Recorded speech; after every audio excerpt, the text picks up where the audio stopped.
Okay, so today we're diving into something that I know a lot of you guys have requested, English listening skills. Yeah. It's something that, a lot of people struggle with. It's a big one. And I for sure struggled with it when I was learning a language. For sure. And, so many people are like, oh my gosh, native speakers talk so fast, or I can't understand different accents. Right. But the cool thing is that we're going to go through 5 different techniques today. Yes. That can help you to understand English better. Absolutely. No matter your level. And we're going to be doing that by going through this really popular podcast called Real Life English. Yeah, they have a lot of really good tips. They have a ton of great advice. Yeah. And so we went through all of their episodes, or at least a bunch of them, and we pulled out the best stuff. Yes. And so we're going to be going through that today. And the first thing that they talk about is embracing variety in what you listen to. Right. And this is something that I think it's easy to get into a rut. Right. You find something you like, maybe it's Friends. Oh, yeah. Just watch it on repeat. All the time. But are you really learning anything new? Probably not. I mean, you're enjoying yourself, which is great. Yeah, of course. Yeah. But it's not going to help you that much.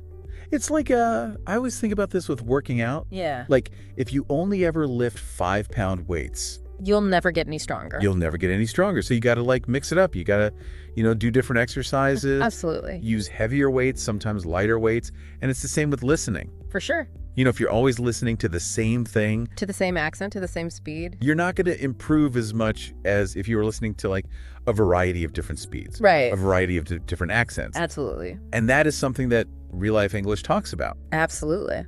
They say that you should listen to slower things and faster things. Yes. And so what are some examples that they gave? Well, they suggested, for sitcoms, watching Friends, Okay. The Office. Those are classics. Those are classics, yeah. Yeah. But then, they also suggest branching out, maybe listening to something from the UK, like Peep Show, Okay. which is a comedy. Okay. But it's very dry humor, so it can be a bit difficult to pick up on. Okay. They also suggest true crime podcasts like Serial, Okay. Interesting. where, they interview people from all walks of life. Yeah. So you're going to get all different kinds of accents, all different kinds of speeds of talking. Yeah, that's really interesting. And Serial, that's a really popular one. Very popular. Okay, so variety. That's the first one. But how do you actually learn from it? Right. I'm sure like a lot of people out there listening, have English on in the background, Yeah. maybe while they're cooking or cleaning. Just hoping it'll absorb Yeah. into their brain by osmosis. Yeah, exactly. Okay. But does that actually work? Not so much. I don't think so. No. You have to be much more active in your listening. Yeah. So that's what Real Life English says. Exactly. And they had this analogy that I really liked. Oh, yeah. What was it? It was, imagine that you're at a party Okay. and there are like a ton of people there Yeah. and everyone's having different conversations. Right. And you're just kind of like standing there. Letting it all wash over you. Yeah. And like not really paying attention to anything. Right. And then you have the other option where you could really focus in on one conversation and try to understand like every word they're saying, what their tone of voice is like, maybe even their body language. Yeah. And that's kind of the difference between passive listening and active listening. Exactly. And so we want to be doing more active listening. For sure. And so what are some ways that we can do that? One thing that they suggest is a technique called shadowing, Oh, okay. which is basically where you pick like a short clip of audio, maybe 10 to 15 seconds, Okay. and you listen to it. Mm-hmm. And then you try to repeat it. Oh, so you repeat it right after you hear it. Yeah. Immediately after. Okay. Trying to mimic their pronunciation, Okay. and their rhythm, Okay. as closely as possible. So you're like their shadow. Exactly. Like that. Yeah. It's a fun technique. It sounds kind of fun. It is fun. Yeah. And I bet you really have to pay attention. Oh, yeah. You have to listen really closely Yeah. because if you miss something, you're not going to be able to repeat it. Totally. Okay. And then what else? You can also suggest note taking. Oh, yeah. So while you're listening, Hmm. jot down any new words or phrases that you hear, Okay. and don't immediately go for your dictionary. Oh. Try to guess the meaning from the context. Oh, I like that. Yeah, That's a good little challenge. it is. It's like a little puzzle. Okay. And then, afterwards you can check Okay. to see if you were right. Yeah. And then another thing that they suggest is summarizing. Okay. So after you've listened to something, Yeah. and you've taken your notes, try summarizing the content. In your own words. Exactly. Just to check. So you know that you've actually understood it. Exactly. Okay, so that's so much better than just having it on in the background. So much better. Okay, so we've talked about variety. Yeah. We talked about active listening. What about accents? Oh, yeah, accents. Accents are something that like really trip me up sometimes. No, they can be tricky. Because there are so many different accents So many. in English. Right, it's not just one. And Real Life English highlighted this as like a huge challenge for people. And they had this fact that I thought was mind-blowing. Oh, what was it? Did you know that there are over 160 different English accents around the world? I did know that, yeah, but it's still amazing. It's crazy to think about, right? It is. Like that's so many. It is. That's probably why it's so overwhelming for so many people. It is, yeah. But Real Life English says that we should embrace that diversity. Yeah. Like we shouldn't just try to find one accent and stick with that. Yeah. But we should try to, get experience with all different kinds of accents. Exactly. And how do they recommend doing that? Well, they suggest watching movies and interviews Okay. with people from different countries. Okay. Maybe even, tuning into different news channels from around the world. Yeah. So maybe like BBC Okay. for British English, CNN for American English. Okay. And maybe even something like Al Jazeera Okay. for, a completely different perspective. Yeah, so you're creating this like global soundtrack for your life. And the cool thing is, you don't have to understand every single word Right. to get the gist. That's so true. Just focus on the key words, the main message. Right. And your brain is really good at filling in those gaps. Totally. Especially if you keep exposing yourself to different accents. So true. And I remember Real Life English mentioned some apps that could help Oh, yeah. for accent training. Yeah, they suggested Elsa Speak Okay. and Accent Coach, Cool. which, can help you really focus on those sounds and pronunciation patterns. Yeah, that's great. Yeah. Okay, so we've talked about embracing variety, Mm-hmm. active listening, Yes, tackling those tricky accents. for sure. What's next on our list of techniques? Well, I think we both know a major frustration for English learners. Oh, yeah. Tell me about it. When native speakers talk too fast. Oh, my gosh. Yes. It's like they're in a competition. Yeah, it's like, are you trying to win a prize for talking the fastest? No, right? But the cool thing is that Real Life English had some tips for how to deal with this. Yes, they did. And this is where technology comes in. Exactly. Ooh, are you telling me that there's a way to slow down? There Those are is. super speedy speakers. There is. Sign me up. I know, right? I need that in my life. Me too. Mhm. Yeah, so most platforms like YouTube and podcast apps, they actually let you adjust the playback speed. Oh, really? Yeah, so Real Life English suggests like maybe starting at 0.75x speed. Okay. And then as you get better, you can like slowly increase it. So it's like having a personalized English coach Exactly. who can like slow down, Adjust the pace adjust the pace for you. to what you need. That's amazing. I had no idea you could do that. Yeah, it's a game changer. What a game changer. Okay, what other like peck tips did they have? They also suggest utilizing transcripts Okay. if they're available. Yeah. So a lot of content creators will provide a transcript alongside their audio or video. Okay. And so reading along while you're listening can be really helpful I can see how that would be. because you're connecting the spoken word with its written form. Yeah, it's like you have that visual Yeah, like a visual map. map of what you're hearing. Exactly. Especially helpful for words that maybe aren't spelled Right, like they sound. like they sound. Exactly. Yeah. Okay, cool. What about like AI stuff? Because there's so many different apps out there now There are so many. that can like help you with language learning. Yeah. Did Real Life English mention any of that? They did. They mentioned LingQ and Speechify, Okay. which can like break down complex sentences and provide definitions, Oh. like highlight key phrases and create flashcards. So it's like having a tutor It's like a tutor in your pocket. in your pocket. Wow. Okay, so technology can really It can. enhance your learning. Absolutely. Okay, so we've covered embracing variety, active listening, accent training, leveraging technology.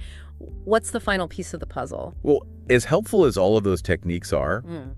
I think Real Life English really emphasized that nothing beats real life conversations. I can see that. Yeah. Because it's one thing to understand like a podcast or a TV show. Right. Where it's like very clear. It's edited Yeah. and, people are speaking directly into a microphone. Yeah. It's very controlled. Yeah. But real life It's conversations. a whole other ball game. It is. They're unpredictable. People talk over each other. Yeah, they use slang, they mumble. There are different accents. Exactly. It's a lot It is. to process. But that's exactly why it's so important, Yeah. because that's how you really put those skills to the test Totally. and develop that natural flow. Yeah. And you can't really master a language until you can use it comfortably Yeah. in those spontaneous situations.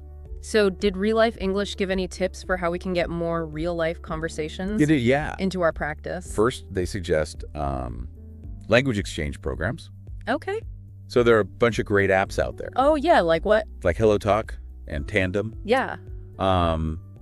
And they connect you with native English speakers Okay. who are learning your language. Oh, cool. Yeah, so it's like a win-win. So you can practice with each other. Exactly. And you can help each other out. Oh, I like that. And you can make new friends That's so cool. from around the world. What a great idea. Yeah. And then if you're not quite ready for that one-on-one, Okay. Real Life English also suggest checking out online communities. Okay. So like Facebook groups, Yeah. Reddit forums, Mm. places where people are discussing topics that interest you Okay. in English. Yeah. And you can kind of just listen passively. Oh, like eavesdrop? Exactly. Okay. Yeah. Yeah. But it's okay. That's totally fine. Yeah. And then they also mentioned Clubhouse. Oh, yeah. I've heard of that. Yeah. What is that? It's a platform for listening to live audio discussions. Oh, wow. On like a huge variety of topics. Interesting. Yeah, so you can hear people from all different backgrounds with different accents. That sounds really cool. Yeah. Okay, so like let's say that, you don't have a language partner or you don't have access to those platforms. Right. Are there any ways to practice real life conversation skills Yes, on your own? there is. Real Life English had a surprisingly simple but effective suggestion. What is it? Talk to yourself. Talk to myself. Yeah. Okay. I know it sounds a little strange, It sounds a little crazy. but it's actually really helpful. Okay. Because it's a way to like practice putting your thoughts into words. Yeah. Working on your pronunciation, getting comfortable with the flow of the language. So like what would I talk about? You could narrate your day. Okay. Describe what you see around you. Okay. Have imaginary conversations in your head. Okay. Maybe even practice like giving presentations. Oh, that's a good idea. Yeah. So you're like creating your own Like an immersion. immersion experience. Yeah, exactly. That's actually really smart. Yeah, and you can do it anytime, anywhere. Yeah, that's true. You don't have to schedule anything. You don't have to worry about making mistakes in front of anyone. Yeah, that's great. Just you and the language. Okay. So we've covered 5 incredible techniques We have. from Real Life English. Yeah. Embracing variety in content, active listening, accent training, leveraging technology, and engaging in real life conversations. Lots of good stuff. Wow, that's a lot That is. to unpack. It is. So what are like some key takeaways? Well, I think the biggest takeaway is that improving your English listening skills is an active process. It's not about passively hoping to absorb the language. Yeah. It's about making deliberate choices. Yeah. About what you listen to, Yeah. how you engage with it, and how you challenge yourself Yeah. to actually use it in the real world. And what I love about these tips is that they're applicable no matter your level. Absolutely. Like you could be a beginner. Yeah. You could be advanced. Doesn't matter. It doesn't matter. Yeah. You can still benefit For sure. from these techniques. Okay. So for our listener out there who's on this journey of mastering English listening skills, Yeah. what's like one nugget of wisdom One nugget of wisdom. that you would give them? I would say remember that language learning is a marathon, not a sprint. Ooh. There are going to be days when you feel like you're making leaps and bounds. Yeah. And then there are going to be days when you feel stuck. Totally. But the key is to just keep going, even if it's just for a few minutes each day. Yeah. Consistency is key. Consistency is key. It is. It is. Yeah. And don't be afraid to experiment, Yeah. try different things, see Yeah. what works for you. Exactly. And you know what I remember? Real life English wasn't just about like the techniques themselves. It was also about taking action.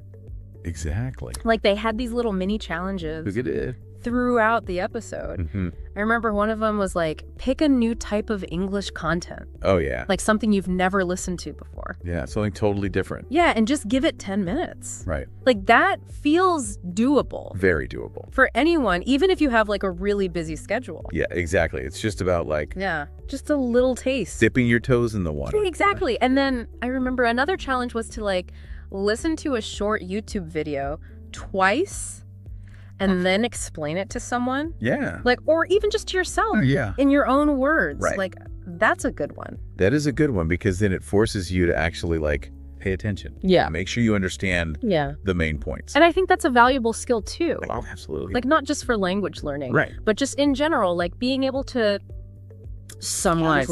summarize information. Yeah, for sure. Okay, and then I think the last challenge that they mentioned was to like find a language partner Yeah. and commit to like a 5-minute conversation every day, Right.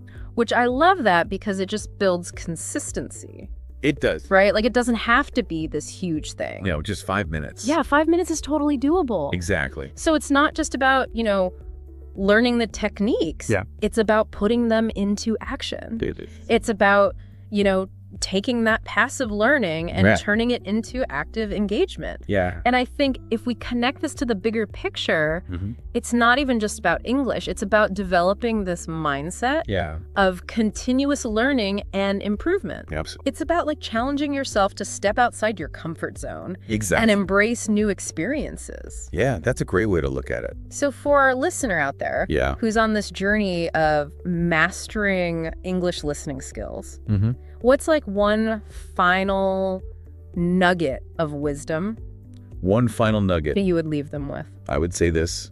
Remember that language learning is a process, not a destination. Okay.